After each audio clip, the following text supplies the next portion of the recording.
Tucker Carlson did a segment going after the left here.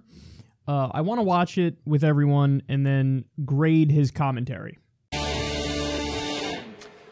evening and welcome to Tucker Carlson Tonight. Midterm elections are just months away, and no matter what you hear, the truth is Democrats do have a strong chance of taking over the House of Representatives if history is any guide. What does that mean? Well, in the short term, it means that Nancy Pelosi will get unfettered subpoena power. Maxine Waters is likely to be chairman of the Financial Services Committee. It will be a big deal. But more broadly, it means an ascendant Democratic Party, and not the party you grew up with, but a new and far more radical and far more intolerant version of that party. How radical? Well, last night we showed you the violence. Tonight we have exclusive new material, the product of our reporting. Just 2 weeks ago, progressive activists held a convention in New Orleans called Netroots Nation. Happens every year. Virtually every major Democrat running for president went. By the fast-evolving standards of the left, Netroots Nation is a mainstream gathering. It's not a fringe event. Well, this show sent an investigative team to Netroots Nation to find out what the Democratic Party is becoming. The very first thing we noticed is that socialism, long discredited by nearly a century of murder and suffering, is reemerging and moving toward the center of Democratic politics. What I see is not a time for moderation. It's a time for progressives to double down on what we believe in. The establishment is terrified of that word, socialism. But if we learned one thing from the Obama years, it's that Republicans are going to call us socialists no matter what we do. So we might as well give them the real thing. Might as well give them real socialism. The crowd cheers. Just 10 years ago, Democrats nodded to the idea of border security. They said they were for it. Now, the very idea of immigration enforcement of any kind, of borders themselves, is considered repugnant on the left. I happen to believe that an agency that has repeatedly, systematically, and violently committed human rights abuses cannot be reformed. Just imagine, no wall in southern Arizona. Disagree with that? Think open borders are a bad idea? You're not simply wrong in the eyes of the new left. You're immoral. The Republicans will continue to practice the politics of division. They will keep right on attacking anyone who dares to stand up to the rich and the powerful. Do you need to wait for Robert Mueller to tell you Trump is wildly corrupt? We must defeat a Republican Party which has sold its soul to a Republican president without one. The president has no soul. Republicans are in the pocket of the rich, says the hedge fund private equity party. The president, of course, denounced as a racist, while actual race baiters like Maxine Waters, who once encouraged a race riot, were lauded as heroes. We're not going to let you come to Ohio, President Trump, and do your race baiting and make your racial statements, whether it's LeBron James or Maxine Waters or anybody else. That ain't playing anymore, President Trump. Well, ironically, for a gathering they said was designed to empower the marginalized, voters of color, as they say, attendees at this event tended to skew much older, paler, and more affluent.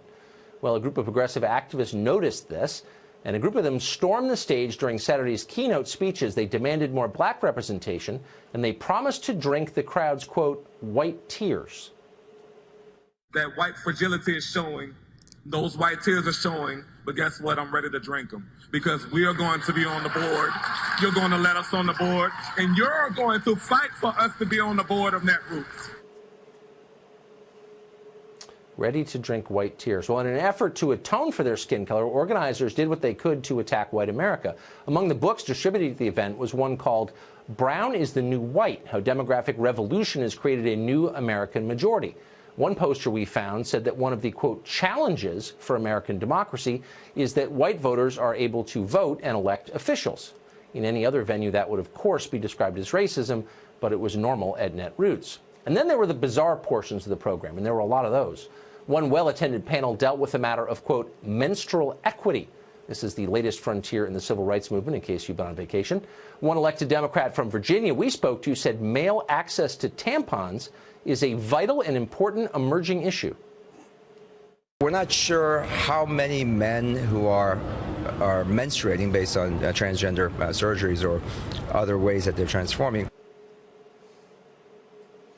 We're not sure how many men are menstruating. Happily, the Democratic Party is trying to find out even as you sleep. It went on like this. This is what the Democratic Party is running on in 2018. The end of free enterprise, vicious attacks on a huge portion of the American population solely because of their skin color, tampons in men's bathrooms. This is a movement that seeks to end borders and create a world where there are only two kinds of people: the 320 million American citizens who live here, you and me, and the 7 billion U.S. citizens who haven't gotten around to moving here yet, but have every right to move here when they feel like it. That would be the rest of the world.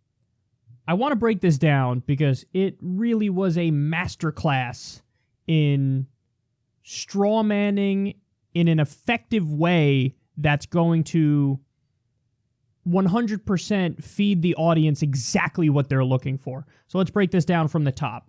So he starts with, what's going to happen in the midterm elections in 2018? Well, the left can win, Democrats can win, and their whole thing is now socialism. So socialism is reemerging. Now notice he does in a masterful conflation there, because he goes from, the Democrats are running on socialism, which, by the way, LOL along with me. Unfortunately, the establishment wing of the Democratic Party is still the predominant wing, and they're neoliberal corporatist warmongers. Now, the left flank of the party, certainly they're not actual socialists, they're social democrats. But okay, we'll get back to that later. Because what Tucker does is this. He goes, socialism is taking over the Democratic Party, and it's not like we haven't had experiments where that's failed every time it's been implemented and it's led to countless deaths. So look at the amazing... Sorry, I had a bug on me. Look at the amazing conflation that he just did right there. It's, the modern day Democratic Party is equal to some of the worst communist dictatorships throughout history. And he's a little more subtle with it, because I think he's smart enough to realize that if he actually comes out and says it, that everybody will mock him and say it's stupid. So he plays more subtle with it. There are other hosts on Fox who are not as intelligent as Tucker, so they don't know how to take off the rough edges, and they'll just come out and say it like, the Democrats are like Joseph Stalin or Mao. That's who they're like. And, that's where everybody can mock and laugh that one, and you're only preaching to the furthest fringe of your choir if you come out and say it. But he's smarter, and he couches it so that he gives himself deniability, so that once he's called out on it, he can say, I didn't say that. So, but that's the implication there. The Democrats are running on socialism, and look at what it's been a failure throughout history and led to countless deaths. So what he's trying to do is basically make the argument that these Democrats, if they win, they'll be authoritarian, because that was the operative factor that was the downfall of all of those, communist attempts, is that they were effectively authoritarian. So when you're authoritarian, you take away all social freedoms and you try to maintain absolute totalitarian control. And that's the problem. The problem isn't that we gave people equal opportunity. The problem is that they're effectively authoritarian systems. So he does an amazing conflation there of the Democrats are going to run on socialism, and it's always been a failure throughout history, so why would we want to try this again? So that's the trick number one, and it's impressive. Then he goes on to just the flat-out straw man of his opponents, where he says, this new movement on the left totally wants to abolish borders. Now, what is he referring to? I'm sure if I bring this up to him, this is exactly what he'd do. He'd say, but look at that Democratic Socialist tweet from New York City DSA that mentioned that they want to abolish borders. Tucker, do a poll of people on the left. Do a poll of people in the Democratic Party and outside of the Democratic Party on the left. The percentage of people who are actually for totally opening the borders, I submit to you, is absolutely marginal. And here's how many people are running on that, which is Tucker's central claim that, they're all running on that policy. Here's how many are running on that. 0. Certainly nobody I've seen. Now, maybe I'm wrong, and maybe you guys could point me to one or two people. Perhaps they exist. I don't know. But it is certainly not a main policy point of the insurgent left. You want to know how I know? I founded one of the most important insurgent left groups, Justice Democrats. That is not in our platform, okay? So what does he play to buttress his point? He shows Alexandria Ocasio-Cortez attacking ICE. But you're conflating abolishing ICE with abolishing borders. Alexandria didn't say that, and Alexandria doesn't believe that. She didn't say abolish Customs and Border Protection. Customs and Border Protection already protects the border. ICE was created in 2003. So you are strawmanning. That's what you're doing. I don't know if he's doing it and he knows he's doing it, or I don't know if he just doesn't know and he thinks like, no, she really is for abolishing borders. But then the other point he makes, which leads me to think he's being disingenuous, because the evidence he cites for, they're running on no borders. The evidence he cites for that, Ocasio-Cortez, who didn't say that, and then there was another guy there who says, imagine no wall. To say I'm not in favor of a wall does not mean I want zero borders. So again, it's a straw man. Now, here's why that's brilliant. Because people who are listening to him who already agree with him, and people who might not totally agree with him, but they might watch his show every now and then, they could walk away from that portion going, oh shit, they really are running on abolishing borders.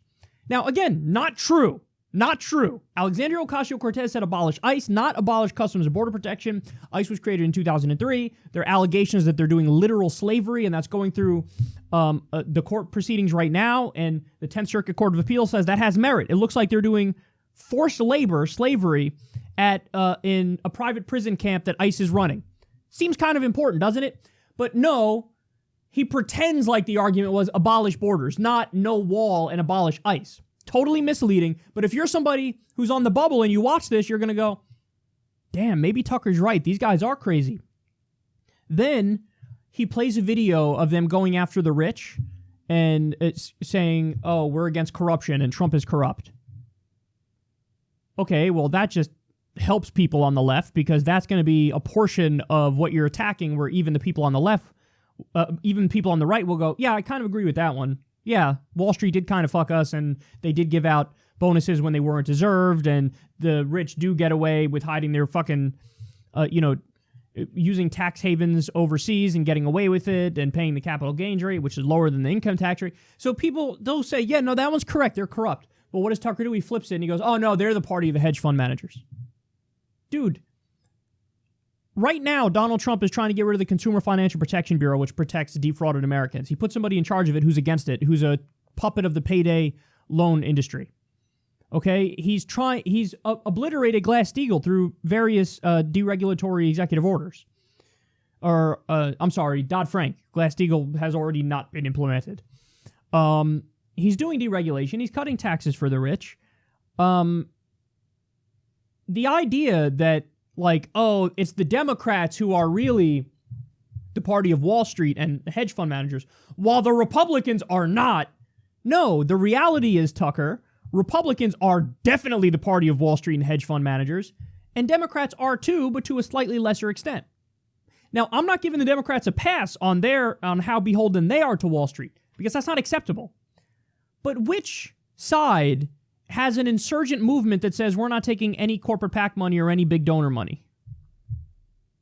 Oh, that's right, it's the left. And in fact, it's the same people that Tucker's slamming, because Netroots Nation is supposed to be gathering of the actual left, not just establishment people. So, I mean, think about that. The one side that has an insurgent movement that says no Wall Street money, no corporate PAC money, we're going to represent the people, that's the side that he's claiming, you guys are the party of hedge funds. Again, totally misleading, totally wrong, but if you're watching this and you already agree with him or you're just leaning his direction, you might walk away from that going, damn, I guess Tucker's right. Then, and this is the cherry on top, and this is the brilliant part in my opinion, and this is why I think he's significantly better than Hannity in terms of getting an audience. Like, Hannity is only going to get the diehard people who don't think, who are like, I don't care that Hannity's a hypocrite. I don't care that these Republicans are hypocrites. I will overlook that because I'm simply playing for a team. I think Tucker is a lot more nuanced in how he massages these points, and it's not as obvious that he's a bullshitter, even though he is a bullshitter. He gets to the part about racial politics, and he plays the person who stormed the stage and was talking, oh, I'm going to drink your white tears. Now, hold on. They stormed the stage. So that would be, by definition, they are outsiders from the event. They weren't there. They stormed the stage. So how you're painting this gathering as, the crazy fringe, when it appears like this crazy fringe that you're maligning stormed the stage to get on, that doesn't make much sense to me, Tucker. Yeah, I agree with you. That guy was goofy, talking about drinking white tears. Perhaps that's why he wasn't initially invited. Now, he goes from that to the worst example of the silliness that we need to genuinely deal with if we're on the left. Some guy who's like, we need menstrual equity and male access to tampons is very important. So in other words, trans people who transition to female who are menstruating, but how would they menstruate if they transition to female? I don't know exactly what's going on in that guy's mind. It's ridiculous. But that's the point. So what happened there? My guess is Tucker's crew searched for the most fringe, wacky, kooky example to put front and center and say, this is what the left is, and that's what he goes on to say. This is what they're running on in 2018. He plays the clip of the dude talking about male menstruation, and then he goes immediately to, this is what they're running on in 2018. With that framing, nobody's going to disagree. Everybody's going to go, obviously, yeah, we're against that because that guy's silly. Me, speaking as somebody on the left, I look at that guy, I go, he's silly. So that was a brilliant move where you take the most radical fringe example of somebody on the left, and then you say, you imply this is the entire movement and this is what they're running on in 2018, and then you go, see, that's why you got to vote with the Republicans and go right wing. Because look at this, male menstruation, crazy people over here. Now, it's easy. You want to go to a right wing conference and find the people who say that, Obama is a Kenyan Muslim Marxist.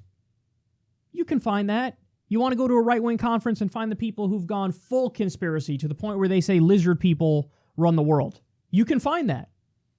If I did a segment where I played that and then I said, quote, this is what they're running on in 2018, that would be disingenuous. Now, I would attack those people, but I would attack them on their own merits. And I would say, hey, you guys are an issue. I wouldn't say this is what they're running on in 2018 because that's not true. As much as I despise the Republican candidates, they're not running on lizard people run the world. So here's the heart of that trick, the crux of that trick. He didn't grapple with any of the real points being made by this insurgent left-wing movement. What are the real points that we're making? Well, the most important one is, like I said, taking no corporate PAC money, no Wall Street money, no billionaire money, and running candidates on small dollar donations. That's the most important thing. Remember, he said, these people, this is the party of hedge funds. We have a movement to run candidates taking no big donor money. You guys don't on the right. We do. Okay, so you're not grappling with that we're an anti-corruption, there's a giant anti-corruption movement now surging on the left. You're not grappling with that. You're not grappling with any of our top policy platforms that we're actually pushing for. Medicare for all, free college, living wage, end the wars, New Deal, legalize marijuana, end the drug war. Now, to the extent he does address it, what does he do? Socialism. Just take it, put it in a basket, push it off to the side. That's it. That's socialism. So there's no acknowledgement that actually, no, we're not talking about the social ownership of the means of production. That's actual socialism. We're talking about social democracy within a capitalist framework having bare minimums met. That's what every other developed country has. That's what the Nordic model does so brilliantly. So he doesn't even grapple with what we're really saying, what the movement is really about. And in his segment going after the left for the midterms, he doesn't even mention Medicare for all, free college, living wage, end the wars, New Deal, legalize marijuana, tax Wall Street. He brings up none of our most important issues. These are the issues, by the way, that it is universal among the candidates on the left that they're running on these issues, the actual left, not the establishment candidates. Universal, those are the Medicare for all. It's in everybody's platform who's on the actual left who's running. But he doesn't mention Medicare for all. Why? It's almost like he's on purpose picking the most goofy fringe examples of people on the left and saying that represents the whole movement and, quote, this is what they're running on. See, this is the kind of segment that's definitely effective in convincing people, but it doesn't really grapple with the arguments being made. It just doesn't. It doesn't really grapple with what we're really saying. Because, I mean, this is the problem we keep running into. If they actually had to grapple with it, we know what their responses are, and they're totally unconvincing. So they just bother to not grapple with it.